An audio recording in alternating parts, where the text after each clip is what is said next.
Continuamos con nuestras clases del concentrado teórico de la asignatura Envejecimiento 2. Las clases que hemos visto de las características del envejecimiento, la funcionalidad como indicador de salud de las personas mayores y los síndromes geriátricos son los fundamentos que le dan peso al examen de medicina preventiva.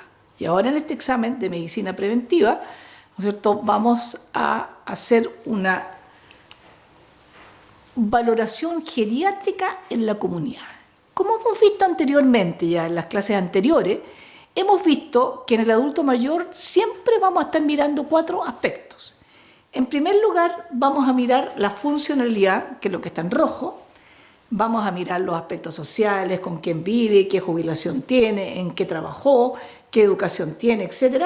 Vamos a ver la parte mental, y en la parte mental acostúmbrense siempre a mirar 2 grandes aspectos: a mirar la función cognitiva, que es, ¿no es cierto?, la función cognitiva, es la sensoropercepción, o sea, cómo está el órgano sentido, es la orientación temporoespacial, es la memoria, es la atención y concentración, la capacidad ejecutiva, la memoria remota y la capacidad visoconstructiva. Y el otro ámbito de la salud mental es la parte afectiva, ¿ya?, que no hay que olvidarla, ¿no es cierto? Si la persona tiene trastornos afectivos, se encuentra desanimado, tiene anedonia, ¿no es cierto? Ahí vemos cómo está su parte afectiva. Y el cuarto aspecto que siempre tenemos que ver es el aspecto físico, que vendría siendo la parte clínica, ¿ya? Cómo está funcionando su organismo fisiológicamente, qué patologías tiene, qué fármacos está tomando. Esa es la otra mirada que tenemos que tener en el envejecimiento. Entonces, en resumen, lo que nosotros hacemos con EMPAM, con el examen de medicina preventiva, estamos haciendo una valoración geriátrica en la comunidad, en donde este examen de medicina preventiva va a considerar los aspectos clínicos o físicos, va a considerar los aspectos sociales, va a considerar los aspectos funcionales, va a considerar los aspectos mentales, ¿ya?, de esta persona mayor. Entonces, vamos a revisar entonces las partes que tiene este examen de medicina preventiva.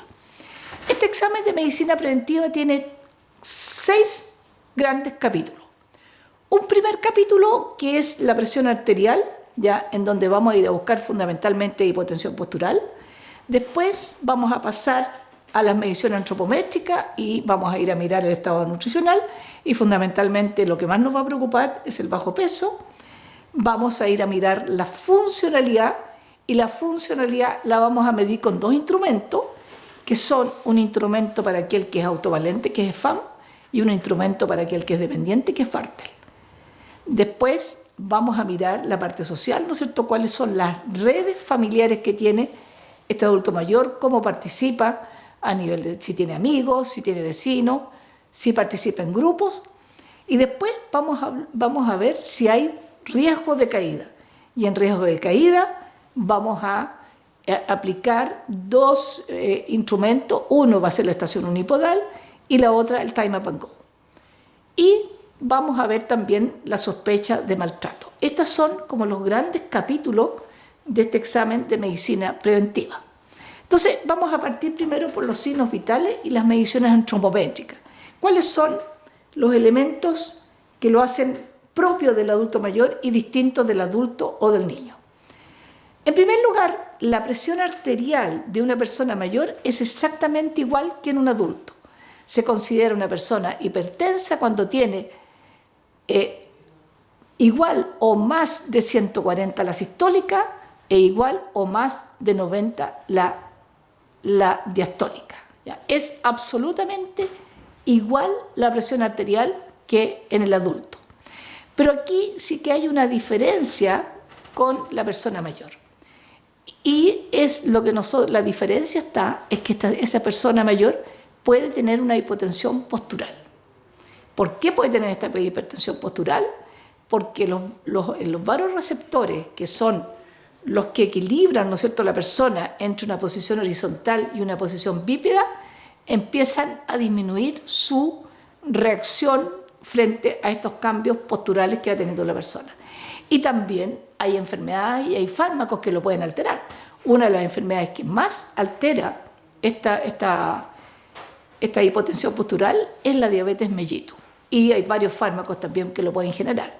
Ahora ustedes comprenderán, ¿no es cierto?, que si yo tengo un cambio de presión arterial, tengo un alto riesgo de caer, ¿ya? Entonces, cuando decimos nosotros que hay una hipotensión postural, cuando hay una diferencia, ya sea en la sistólica o en la diastólica, de menos 20 milímetros de mercurio, menos o más 20 milímetros de mercurio. Es decir, que si yo tengo una persona, le tomo la presión arterial a una persona sentada y la presión arterial me aparece la sistólica 140, yo espero un minuto y le tomo la presión arterial a esa misma persona, me aparece su presión arterial sistólica en 120. Como ven ustedes ahí, ¿no es cierto?, hubo un cambio en la presión arterial de 20 milímetros de mercurio. Y eso hace, ¿no es cierto?, que si yo estoy sentada con 140, espero un minuto y me baja a 120, ¿no es cierto?, que me puedo marear y me puedo caer. Entonces, es causante de caídas. Y cuando nosotros detectamos ese problema en el examen de medicina preventiva, tenemos que derivar a médico. Ahora, yo les pido por favor que cuando derivemos, no es que yo decir ya, vaya al médico, sino que yo tengo que hacer un esfuerzo, primero por registrarlo en la ficha clínica, que es la electrónica, ¿no es cierto?, ya sea Rayel, OMI u otra, ¿ya? Registrarlo y describir a este adulto mayor se le tomó la presión sentado y de pie, y la presión que se obtuvo fueron tanto, ¿ya? Por eso lo estoy derivando, porque muchas veces el adulto mayor llegando al médico me mandaron con usted, pues. ¿Y por qué lo mandaron? No sé, pues, me dijeron que viniera con usted. Entonces, esa es una gran pérdida y por lo tanto uno lo debe dejar registrado y educar a la persona para que la persona también se empodere de su salud, ¿no es cierto?, y que la persona sepa también que lo estamos derivando por esto al médico, para que el médico haga, ¿no es cierto?, un estudio y vea cuál es la causa que está generando esta hipotensión postural. Por eso que es algo tan importante. Ahora, a los pacientes diabéticos, la última guía de diabetes también dice que a los pacientes diabéticos, a lo menos una vez al año, hay que tomar esta presión arterial sentado y de pie. Después, el pulso. El pulso es muy importante.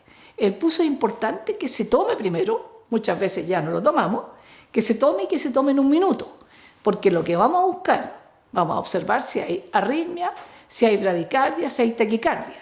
Y es importante porque podemos mejorar la situación de salud en forma importante en el adulto mayor cuando somos minuciosos en esta toma del pulso. Porque yo tengo la experiencia que hay adultos mayores que han llegado con 35, con bradicardia, 35 de frecuencia cardíaca, rápidamente se les ha llevado a médico, el médico, ¿no es cierto?, ha sido muy rápido también, ha sido enviado al hospital. Esto pasó, me acuerdo, una colega que me contaba en Peñalolén, y llegó al Hospital Salvador y al otro día el paciente estuvo con un marcapaso. Recuerden que el marcapaso, ¿no es cierto?, es auge, ¿ya?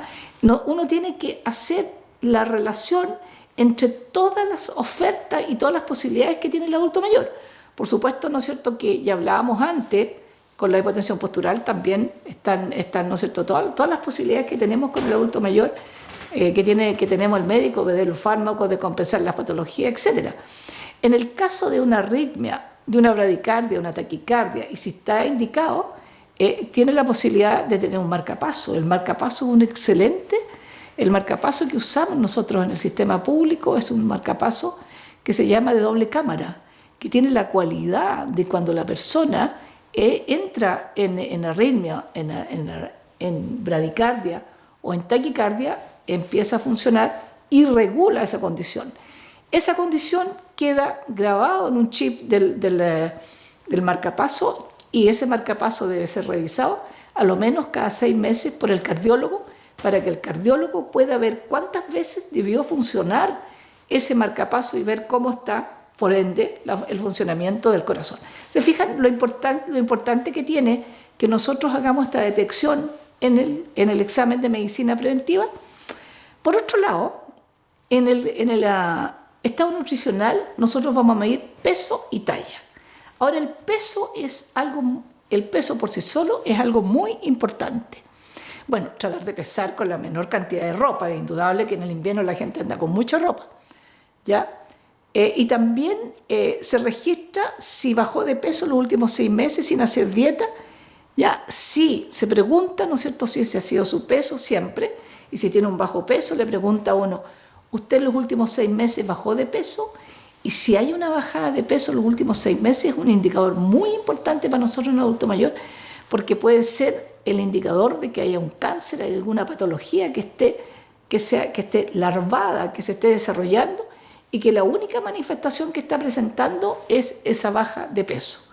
Entonces también preguntar desde cuándo, si es que está con un estado nutricional, ¿no es cierto?, enflaquecido, cuándo se produjo esa situación, y hay que registrarlo, porque como les decía anteriormente, hay que hacer, ¿no es cierto?, una anamnesis y un relatar, ¿no es cierto?, lo que hemos visto nosotros en el examen como enfermera, relatarlo para que el médico, cuando, ¿no es cierto?, va a examinar a ese paciente, tenga ya elementos, y nosotros le hayamos comunicado los elementos que nosotros detectamos en ese paciente.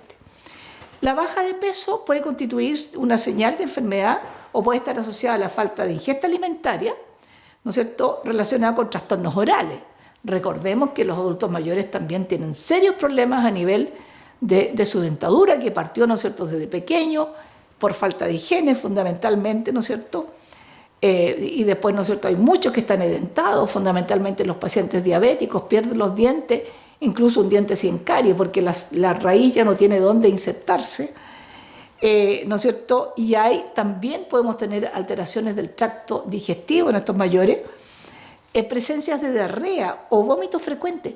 Una característica que tiene el adulto mayor es que no dice lo que tiene, porque muchas veces piensa que es propio de ser viejo el tener diarrea, el tener vómito. Entonces uno tiene que intencionar la pregunta. Por ejemplo, un paciente que es diabético, por ejemplo, que llega deshidratado, que llega a la atención del CEFAM, llega con 380 de glicemia, nos encontramos y le preguntamos, ¿y usted cómo está? Bien, no, si no he tenido ningún problema. Y después cuando seguimos valorándolo, tenía diarrea hace 3 meses, tomando metformina. Entonces tenemos que ser capaces de relacionar la situación del adulto mayor, porque en la medida que relacionamos vamos a encontrar las causas y por supuesto que vamos a encontrar, ¿no es cierto?, las formas de poder corregir la situación que vive el adulto mayor. Entonces, lección, preguntar. ¿Usted tiene diarrea? ¿Usted ha tenido problemas de vómito? ¿Ha tenido su tránsito intestinal? ¿Cómo está? Preguntarlo, porque la persona no lo dice. Descartar también, ¿no es cierto?, la falta de recursos económicos, que la persona esté comiendo menos porque no tiene plata o que tiene limitaciones funcionales. Por ejemplo, ¿no es cierto?, que y aquí vemos la actividad de la vida diaria, ¿no es cierto?, que no puede salir a comprar, que no puede cocinar, ¿no es cierto?, que ha perdido la fuerza, que tiene problemas en hombro, que tiene problemas en mano, etc. Y el estado nutricional y la talla, ¿no es cierto?, es importante la talla porque muchos adultos mayores van disminuyendo la talla. Por lo tanto, el índice de masa corporal no puede ser el mismo del adulto que el del adulto mayor. Y se hizo un estudio en adultos mayores chilenos, en el INTA, con la doctora Albala, en donde se hicieron distintos cortes que son distintos del adulto. Entonces, tenemos que una persona enflaquecida tiene un índice de masa corporal de 23 o menos. Y normal, el índice de masa corporal va de 23.1 a 27.9. Eso es normal en la persona mayor. Sobrepeso va de 28 a 31.9, ese es el sobrepeso. Y la obesidad va de 32 y más. O sea, aprenderse, ¿no es cierto?, estos puntos de corte que son distintos al adulto. Después hay otro factor de riesgo muy importante, factor de riesgo cardiovascular, que es la circunferencia de cintura. ¿Ya? Entonces, recordar, ¿no es cierto?, que la circunferencia de cintura se mide a la altura del borde de las crestas ilíacas, que está más o menos a la altura del ombligo, ¿no es cierto?, y ahí se pasa la wincha. Y es distinto también los valores para los adultos. En la mujer adulta mayor, el riesgo está cuando tiene una circunferencia de cintura de 88 o más centímetros. Y en el caso del hombre, 102 o más centímetros. Ahí estamos en riesgo. Ahora, hay tres características que hacen que esta distribución, ustedes ven, ¿no es cierto?, que en el adulto mayor la distribución de la grasa se va abdominal, y esta grasa tiene tres características. Una característica que se ha visto que produce cortisol, y el cortisol, ¿no es cierto?, aumenta la presión arterial. En los estudios epidemiológicos se ha visto que es un predictor de accidente cerebrovascular. Y si ustedes leen la guía de artrosis, van a encontrar que se producen toxinas que generan artrosis. Entonces, será importante trabajar con los adultos mayores para ver, ¿no es cierto?, y trabajar de disminuir esta grasa abdominal que se presenta en los adultos mayores. Es muy importante.